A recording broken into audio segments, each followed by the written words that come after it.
ان کے مین چرچ میں چلے جائیں، مین ان کے جو قدیس ہیں اس فہرست میں آپ کو یوحنا کا نام ملے گا۔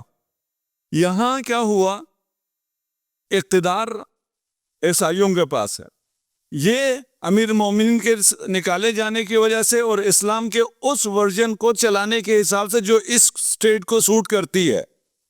پتہ نہیں باتیں پہنچ رہی ہے نہیں پہنچ رہی ہیں، میں جلدی کی وجہ سے تھوڑا جلدی نکل رہا ہوں، ٹھیک ہے نا، اس کو سوٹ کرتی ہے۔ ان دونوں نے ایکا کر لیا اور ان دونوں نے مل کے ایک اور ورژن بنانا شروع کر دیا۔ اب اس ورژن میں کیا چیزیں بنائی گئی، میں صرف 2-3 مثال دیتا ہوں، دیکھیں پتہ نہیں سمجھا سکتا ہوں نہیں سمجھا سکتا۔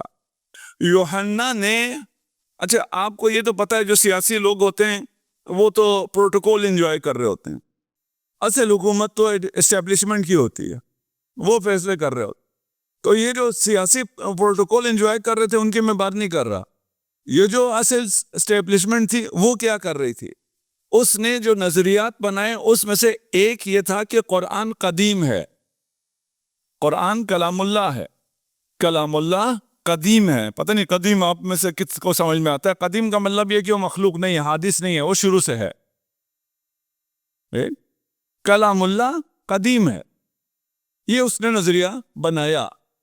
ابھی جو ہم پر اعتراض کرتے ہیں کہ شیعہ تقیہ کرتے ہیں، جب یہ نظریہ امپوز ہوا یہود کی طرف سے، اور یہ یوحنا دمشقی کی طرف سے، مسیحی تھا، اس کی طرف سے عالم اسلام پہ، لیکن یہ تھا کس میں؟ بلات اموی میں تھا، اموی دربار میں تھا، اور وہاں کی اسٹیبلشمنٹ تھا، سرجون کا بیٹا تھا اور خود بھی قدیس تھا۔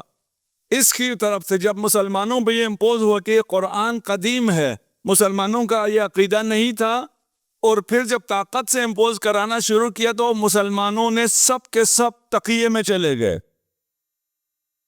آپ ذرا یہ تو آسان پوچھ ڈالیے، ذرا گوگل میں ڈالیں، چیٹ جی پی ٹی میں ڈالیں کہ بھئی یہ جو مسئلہ ہوا تھا کب ہوا، اور اس وقت جو مسلمان اسے نہیں مانگتے تھے، یعنی مسلمانوں کا اپنا عقیدہ، وہ ان کا کیا ہوا، وہ کتنے تقیے میں گئے اور ان پہ کیا کیا ظلم ہوئے۔